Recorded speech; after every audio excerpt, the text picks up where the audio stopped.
the last time I saw him. He had just recently graduated from high school. Slender, socially awkward, perpetually immersed in a video game or engaged in a debate with his mother. At that time, he was merely her son. A person who remained largely absent from my reality, only acknowledged through the courteous exchanges of greetings shared in kitchens over cups of coffee. As I opened the door to my friend's house, I was struck by his transformed appearance, taller, broader, with a presence that felt more substantial and intentional. In that moment, I sensed a palpable shift within me. His face had indeed matured, with a sharper jawline and a softness around the eyes. The way he gazed at me was captivating. It was as though he recognized me not merely as a friend of his mother's, but as someone deserving of his attention now. He offered a smile, and I instinctively returned it, even as an unnamed tension gripped my chest. As my friend engaged me with her customary light banter, I found my focus drifting away. I observed him leaning against the kitchen counter, noting the way his forearm muscles tightened as he reached for a glass, and how his voice had descended into a low, dry tone. That evening, he remained largely silent, avoiding direct conversation with me. Yet, each time I glanced upward, I found him observing me. Not gazing, merely observing. It felt as though he was attempting to uncover aspects of myself that I was unaware I was revealing. Dinner unfolded in a relaxed atmosphere, steeped in familiarity, as we exchanged the kind of well-worn anecdotes that old friends tend to recount when conversation lulls. He remained largely silent, offering smirks or half-hearted laughs that cut a bit too keenly. I observed something that my friend appeared to overlook. I observed all the details. The room exuded an unexpected warmth. I found myself continually adjusting the neckline of my blouse, acutely aware of the fabric brushing against my collarbone. At one moment, I took a brief respite to the bathroom, where I splashed cold water on my wrists. I gazed into the mirror, confronted by a reflection that felt foreign, obscured by the very things I sought to conceal. Upon my return, they were concluding their dessert, and he rose to assist in clearing the plates. He extended his hand toward mine just before I could grasp it, and our fingers lightly touched. Simply with a gentle touch. It was sufficient to distract me from my next intended point. Upon finishing my coffee, I rose to depart. A friend of mine was discussing some casual plans for the weekend. I acknowledged with a nod and extended warm hugs. As I approached the door, he positioned himself behind me and opened it before I had the chance to grasp the handle. "Drive carefully," he instructed, his voice warm and close, almost like a whisper against my neck. I shifted slightly, scanning his expression for any hint of mockery or playfulness. However, he did not wear a smile. His expression remained enigmatic, bordering on apathy. He then remarked that it was unfortunate you lived so nearby. Introduces additional complexity. With that, he took a step back, leaving the door ajar, his gaze finally shifting elsewhere. As I gripped the steering wheel, a subtle tremor coursed through my hands.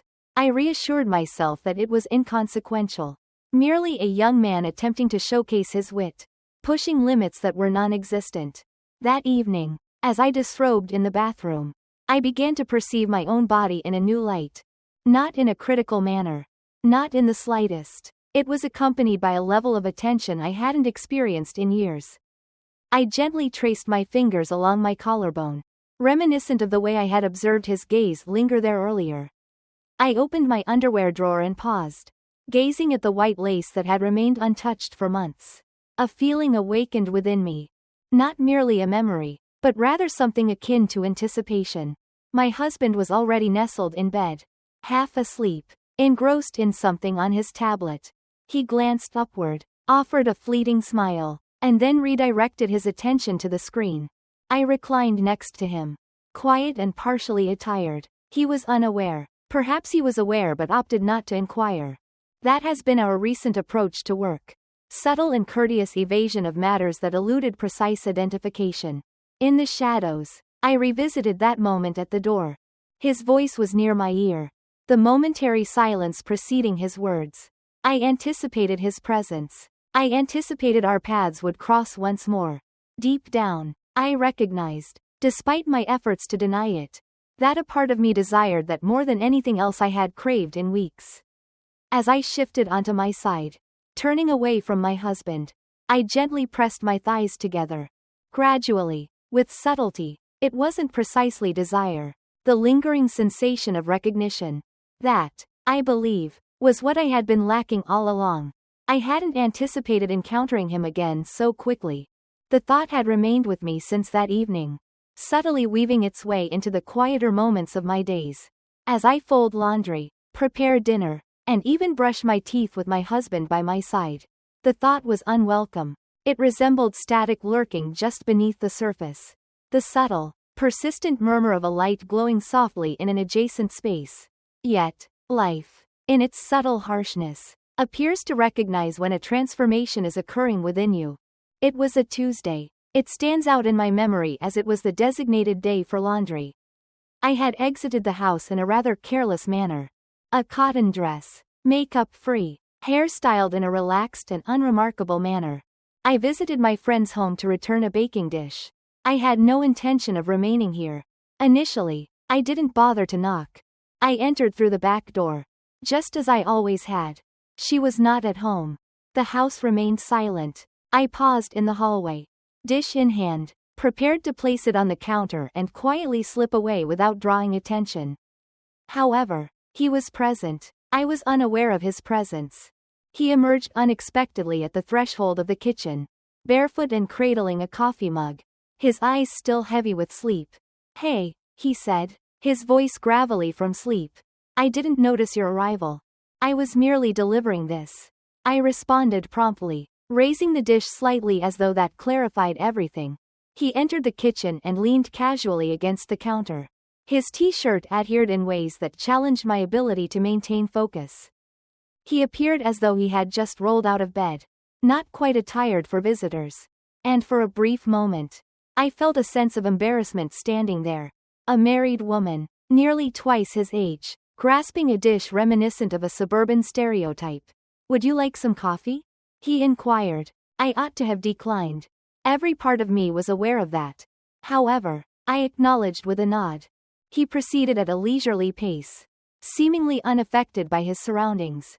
I positioned myself at the threshold of the kitchen, arms folded, feigning indifference to the proximity he maintained while pouring. He passed me the cup, our fingers grazing once more. This encounter felt intentional this time. It persisted. We did not take a seat. They stood there, facing one another in the stillness of that all-too-familiar kitchen. I took a sip of the coffee. It possessed a robust and bitter quality. "I had no objections," he remarked, studying me with a hint of surprise. "I wasn't expecting company. I had no intention of remaining here." "Have you always been this spontaneous?" I arched an eyebrow. "Do you often find yourself at ease while walking around in a partially dressed state?" He smiled broadly. "It varies based on the audience." The silence returns once more. Not uncomfortable, a more substantial option. His eyes shifted from my face to my collarbone, then descended further. The atmosphere around us changed, becoming thick and motionless. I expressed my intention to leave, yet I remained still. He placed his mug on the table. "Is it advisable to do so?" I fixed my gaze upon him. I aimed to express a dismissive remark, something airy enough to drift out of the room. Yet words eluded me. He advanced nearer, step by step. Progress unfolds, as my back made contact with the edge of the kitchen counter. The unexpected coolness sent a jolt through me, contrasting sharply with the delicate fabric of my dress. He refrained from making any physical contact with me. They stood directly in front of me, uncomfortably close. "He expressed that he had been thinking about you." The words resonated more deeply than anticipated. He was youthful, audacious, perhaps even impulsive. However, his voice carried no hint of arrogance, only sincerity. That was more devastating to me than anything else could have been. I chose not to respond. I was unable to do so. His hand rose, seemingly with a casual grace, as he brushed his fingers against my jaw. Not in a possessive manner, merely the gentle touch of his fingertips. Brushing lightly, my skin tingled in the wake of his presence. At that moment, it occurred. He leaned in gradually, giving me the opportunity to halt the moment. to pull away, to dismiss it with a laugh. However, I did not. I instinctively tilted my head, my eyes gently closing just before his lips met mine. The kiss lacked tenderness. It was decisive. It was an intense heat. Sudden and all-encompassing. Akin to the moment a match ignites and flares to life before you have a chance to react. My hands were uncertain of their direction. One hand rested on his chest, while the other grasped the edge of the counter. I savored the rich flavor of coffee accompanied by an intriguing additional note. An urgent sensation, one that feels more youthful than I recall experiencing. It endured for mere seconds. Perhaps even longer. I was the first to pull away. My breath caught in my throat. My heart racing. I cannot. I whispered. However, I remained still. He gazed at me, his eyes deeper in hue than they had been previously. You have already completed that task. A noise emanates from outside. Perhaps the sound of footsteps. A vehicle door. It divided the moment in two. I took a step back, almost causing the dish to topple, and placed it down with a bit too much force on the counter. I must take my leave, I reiterated. My voice trembled, and I despised that he could perceive it. He merely nodded, allowing me to proceed without interruption. Unhurried, looking forward to our next encounter, I departed from the house. Not glancing back, entered the vehicle, clutching the steering wheel with such intensity that my knuckles turned pale. My pulse resonated throughout my entire being. In my ears, my throat, the area between my legs. Upon returning home, I discarded my dress into the hamper as if it had committed an act of betrayal. I transformed into something understated, something gentle. I glided through the house, evading my own reflection. My husband returned home later than he typically does. He pressed his lips gently against my cheek. I recoiled. He either failed to notice or chose to ignore it. That evening, as he extended his hand towards me in bed, I allowed him to do so. His hands were well acquainted, and his rhythm was recognized. As I lay there, I found myself fixated on the ceiling, attempting to quiet the recollection of a different hand, a different mouth, a different presence. Once it concluded, I expressed that I was feeling fatigued. He rolled over, feeling satisfied. I turned away from him, clutching a pillow to my abdomen as if it could alleviate the pain. I remained composed. I did not experience any feelings of guilt. A peculiar sense of fullness enveloped me, as if something had ruptured within, leaving me unprepared to close it off again. It transcended the simplicity of a kiss. It marked the start of something new. I was aware that I would allow it to occur once more. I believed that overlooking it would come naturally.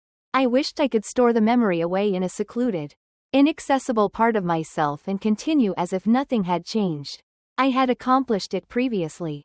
Concealed disappointments, unfulfilled needs, and unvoiced resentments. At this point, it had become almost instinctive.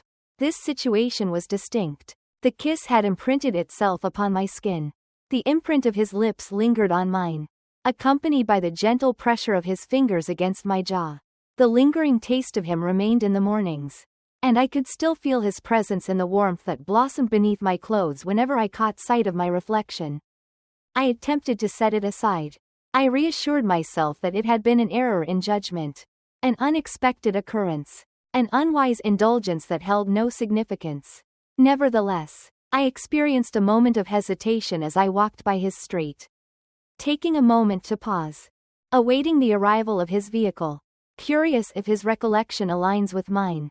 Acute, electric, hazardous. For several days, I refrained from visiting my friend's house. I respectfully declined her invitations. Fabricated headaches, completed errands. She accepted it without question. She was overly preoccupied with her own ambitions, her contributions, her constant discussions about home improvements and travel arrangements. However, I was aware that I couldn't maintain this indefinitely. I would need to confront him once more. Imagine, or simply refrain from pretending altogether. Encountering him in a completely different setting was almost a welcome surprise. Common ground. I volunteered twice a month at the local community center for a literacy program. I had just completed a session and was in the process of packing up when I noticed him in the hallway, engaged in conversation with someone near the entrance. He donned a jacket over a dark shirt, paired with jeans, his hair styled in a slightly tousled manner. He appeared unremarkable, friendly and welcoming. Every part of me ignited at the mere sight of him. He noticed me. Our gazes locked. He remained expressionless. I swiftly averted my gaze, feigning preoccupation with the pile of documents I held. I sensed his footsteps drawing near before he uttered a word. "Are you considering volunteering at this moment?" he inquired, with a casual demeanor. I looked up, consistently maintained. He rested against the doorframe, arms crossed, observing me with that familiar, inscrutable expression. "I didn't anticipate encountering you in this location." Similarly, a moment of stillness. "I have left something for you." I furrowed my brow. "Could you please clarify?" He retrieved a folded piece of paper from his jacket and placed it on the edge of the table. "I have a question." Nothing further. I refrained from reaching for it. I focused on his fingers instead. They lingered against the wood for a moment longer than necessary. "You could have sent a text message," I remarked, attempting to convey a sense of indifference. "You have blocked me," he responded with a sense of calmness. "Simply a fact." I chose not to respond. He took a step back, his gaze remaining fixed on mine. "Wishing you all the best." And then he vanished, leaving only a subtle hint of the cologne he had worn. Pristine, crisp, with a hint of metallic undertone. I paused for a complete minute before reaching for the paper. It was straightforward. His handwriting was swift yet clear. "If I were to request another meeting, simply for a conversation, would you agree? No name provided. There is no time available. There's no need to feel pressured." I meticulously folded it and tucked it into my purse, my heart racing as if I had just committed an offense. Throughout the journey home, I reminded myself to refrain from responding. I had already ventured too far. It was imperative that it come to an end. That evening, once my husband had drifted into a peaceful slumber beside me, his breath steady and calm, I retrieved the note once more. I absorbed the words in the gentle illumination of my bedside lamp. Before I knew it, I was composing a response on the reverse side, almost instinctively. Indeed, one time, that concludes everything. I experienced a restless night of sleep. My dreams were filled with a jumble of fragmented images. His face was uncomfortably close. I hear my husband's voice calling me from another room, the crisp sound of paper being torn apart. Upon waking, I experienced a profound sense of emptiness, as if a thorough cleansing had occurred within me. I carefully placed the note into an envelope and deposited it in the mailbox located near his building during my morning stroll. I chose not to await a reply. I was uncertain whether he would even come across it. I reassured myself that it didn't matter. 2 days later, a message arrived via a mutual acquaintance. A representative from the center. An individual lacking awareness of the contents they were delivering. A gentle reminder. He will be at the cafe near the park on Friday at approximately 4 o'clock. If you feel inclined to visit, you're welcome to do so. I regret having gone. I was aware of that. As the day finally came, I stood before the mirror, donning a blouse that had remained untouched for years.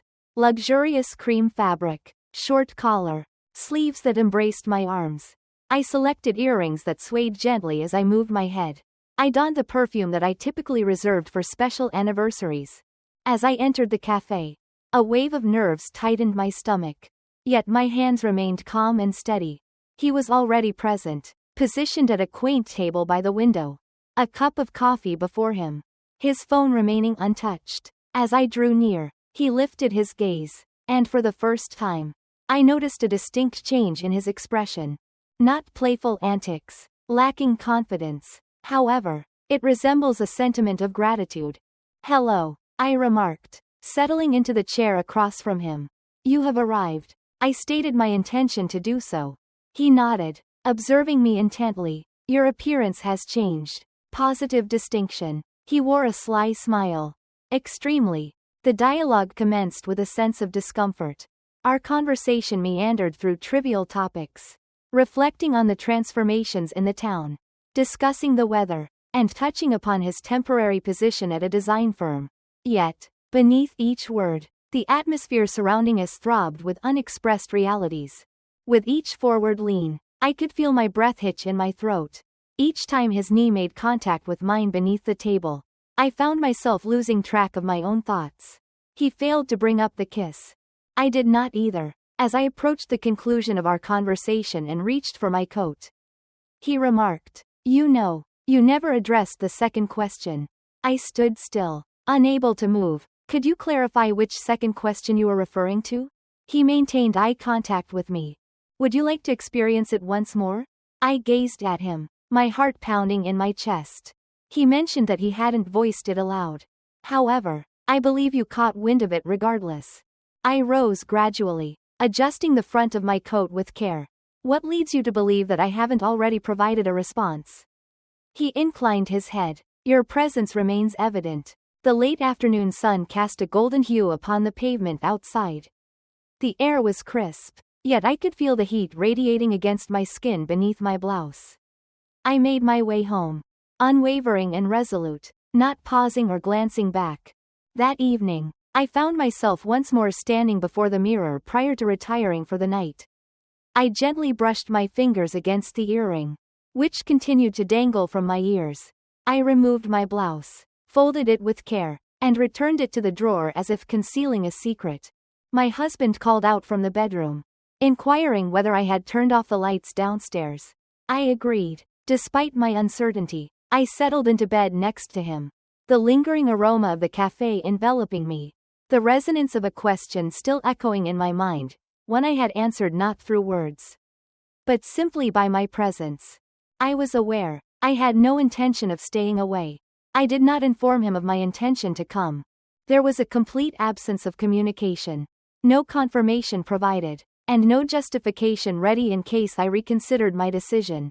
On Saturday morning, as I loaded the dishwasher in the kitchen, my thoughts were already drifting to my outfit for the day. The thought arrived unexpectedly, carrying the same sense of familiarity as a routine glance at the weather or a casual consideration of whether we had sufficient milk. Organic, seamless, hazardous. Honestly, I haven't been able to get him out of my mind since that day at the cafe. His question lingered in my mind.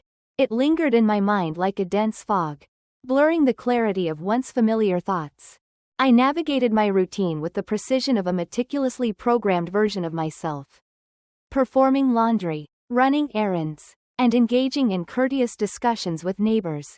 Yet, beneath the surface, something began to awaken. There is no sense of guilt, no shame, the increasing sensation of eager anticipation.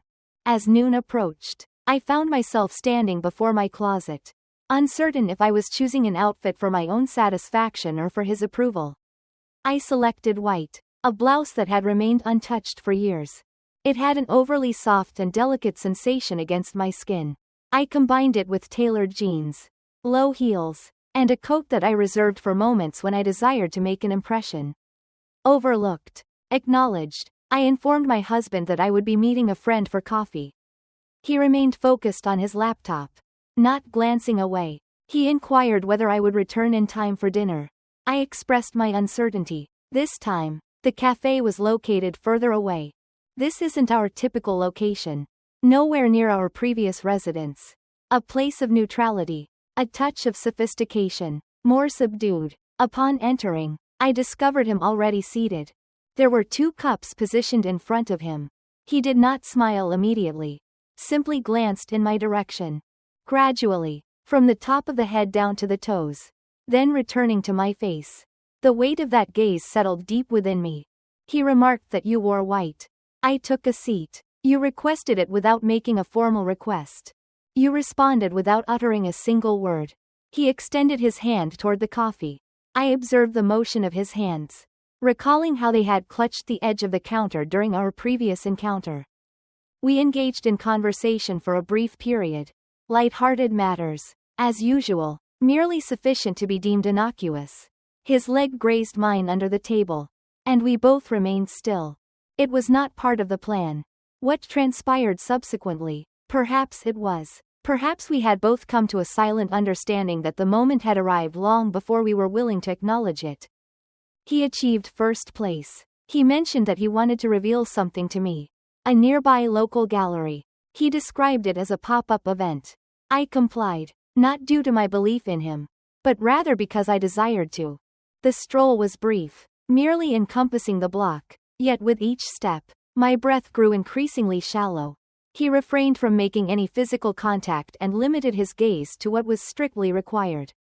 However, I could sense the tension escalating, akin to static electricity crackling in the air between us.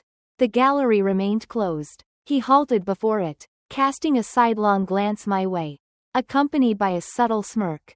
That is quite disappointing. I rested against the wall, arms crossed in contemplation. You were aware it would be. Perhaps. A prolonged silence. He stepped closer. Only one. His hand extended, gently sweeping a strand of hair from my cheek, and remained there for a moment. His thumb brushed lightly along the contour of my jaw. Unhurried. Consider with intention. I chose not to intervene. I prefer to embrace spontaneity, he stated. I spoke softly. In that case, refrain from doing so. This time, the kiss unfolded at a leisurely pace. It developed gradually, akin to a memory recalled rather than an idea uncovered. His lips met mine with a sense of assurance, yet devoid of haste. My hands found their way to his chest, fingers gently curling against the fabric. I experienced it all. His breath, his heartbeat. The intensity between us no longer seeks permission. There was no conversation between us. There was nothing to express that wouldn't diminish its significance. Subsequently, we made our way back to the cafe. I maintained my proximity without making contact. My heart raced as if I had just completed a long run. He cast a brief glance in my direction. Only once. It was evident that he felt it as well. The kiss carried not only its passionate heat but also the profound significance behind it. I entered my vehicle, traveled back home. The white blouse adhered to my skin, serving as a poignant reminder. The atmosphere at home was noticeably stagnant. My husband had arranged the table, illuminated it with candles, and even poured the wine. Upon my entrance, he smiled, clearly pleased with his gesture. I envisioned that we could enjoy a proper dinner. He remarked, "It has been some time." I lingered in the doorway longer than was necessary. The contrast struck me with an undeniable force. The sincerity of his endeavor, the gentle quality of his voice. I sought to experience a profound emotion. Thankfulness, warmth, even feelings of guilt. Rather, I experienced a sense of emptiness. I changed my clothes before taking a seat, opted for a more relaxed fit. I removed the fragrance from my wrists. He shared details about his week with me. Challenges at work, scheduled meetings on the horizon. He inquired about various topics. I was attentive when I responded. As his hand brushed against mine across the table, I allowed it to happen. Following dinner, we quietly cleared the plates. He positioned himself behind me at the sink, encircling my waist with his arms. I tensed up, only a small amount. He pressed his lips against my neck, softly whispering about how he missed this moment. I managed to put on a smile. I feel the same way. We retired for the night at an early hour. He extended his hand towards me once more. This time, I took the initiative to respond. I reciprocated his kiss. Allow him to remove my clothing at a leisurely pace. I considered the possibility of bridging the gap. Imagine a world where the tilt never occurred. However, I found it difficult to refrain from making comparisons. His lips to another's. He moves to a unique rhythm. His hands, familiar with my body to such an extent, no longer sought permission. I remained awake long after he drifted off, my fingers tracing unseen patterns on my thigh. The room was infused with the essence of our shared history. Collaborative documents, established practices, freshly laundered garments. I found myself longing for the unknown. For the first time, I ceased the internal struggle of convincing myself that wanting it was a mistake. The reality was more straightforward than that. I required it, lacking excitement, not the confidentiality. I sought to rediscover a sense of vitality. He had caressed that part of me as if it were the sole treasure worth preserving. I shut my eyes and found myself in a dreamless state. I was already experiencing it firsthand. Some mornings arrive with a gentle stillness, leaving a sense of emptiness in their wake. A pristine canvas awaiting the first stroke of creativity. That Monday stood out as one of those days. I awoke prior to the dawn's first light. The sky remained a mottled blend of blue and gray. My husband shifted next to me, yet remained asleep. I observed the rise and fall of his back, contemplating the multitude of versions of myself that he might genuinely think he understood. And how many he failed to notice drifting further away. He remained in a deep slumber as I entered the shower. I lingered beneath the hot water, allowing it to sting my shoulders and cascade down my chest and thighs. I leaned my forehead against the cool tile, reflecting on the kiss I had shared with someone outside a closed gallery just 2 days prior. I reflected on the depth of my desire for it once more. It's not the moment itself that stands out, but rather the emotions it evoked within me. Inarguable. Upon returning to the bedroom, I opened my underwear drawer and paused for a moment. I opted not to choose the typical cotton or beige lace. I retrieved something unique, a rich crimson ensemble, silk that feels almost weightless. It was not intended for comfort. A decision was made. I took great care in my attire that morning, with a level of deliberation I hadn't exercised in months. A black skirt that embraced my hips with confidence. A tailored top that exposed my collarbones elegantly. A coat draped casually over my shoulders.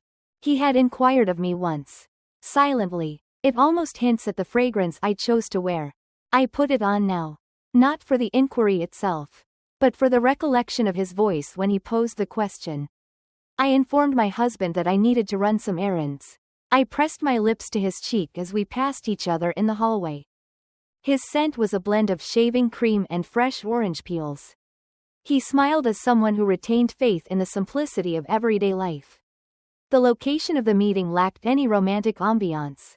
A highway rest area, just 20 minutes away from the town.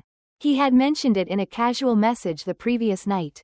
A modest exhibition is currently being held at the Heritage Museum. This might serve as a valid justification. I understood that the focus was not on the art itself. Upon my arrival, I noticed that his car was already present. He rested against it, his hands tucked into his pockets. Sunglasses perched atop his hair. He appeared simultaneously youthful and remarkably self-assured. I found it frustrating that my body responded before my mind had the chance to comprehend the situation. "You came," he said, stepping forward. "Certainly," I responded. Within the museum, we navigated through galleries showcasing antique farming implements and historical photographs. Our attention was scarcely directed towards them. We were merely two individuals passing the time, meandering through a place that held no significance for either of us, stifling our true selves with each inhalation. He did not make any physical contact with me.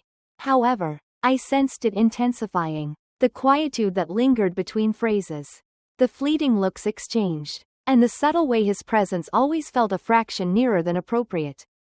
A compact video installation looped continuously in the final room, a cinematic exploration of forgotten train routes, often overlooked by audiences. We positioned ourselves in the distant corner, concealed from sight. I made a comment regarding the soundtrack. He mentioned that there was a misunderstanding of the main idea. Suddenly, he pivoted to face me. "This is driving me crazy," he said, his voice low and firm. "You are constantly on my mind." I swallowed, sensing the floor tilt ever so slightly beneath me. "It is advisable not to." He stated that you should not either. Yet, here we find ourselves. I chose not to respond. I took a step closer. He did not inquire. I acted without hesitation. This kiss was unlike any other. Lack of curiosity. There is no question. The oppressive heat and gnawing hunger converged, causing months of self-discipline to unravel in an instant. His hand glided beneath my coat, fingers grazing the contour of my back before pressing firmly into the area just above my hips. I pressed my lips against his with more intensity than I had intended. I yearned to bridge the gap between my past self and the person I was evolving into. He withdrew momentarily, his breath unsteady, his forehead gently pressing against mine. "If we continue down this path," he whispered, "you will find it hard to resist continuing." "I already do not," I stated. We paused for a moment, simply taking in the breath of the surroundings. In the end, we departed from the museum. Our conversation minimal. The wind had intensified outside. My coat fluttered open just a bit, and I allowed it, indifferent to who might be watching. Seated in the car, I rested my hands in my lap. Gazing out the window, he navigated the road at a leisurely pace, one hand firmly gripping the wheel while the other lingered near the gearshift. Near my knee, as the traffic light turned red, he finally broke the silence.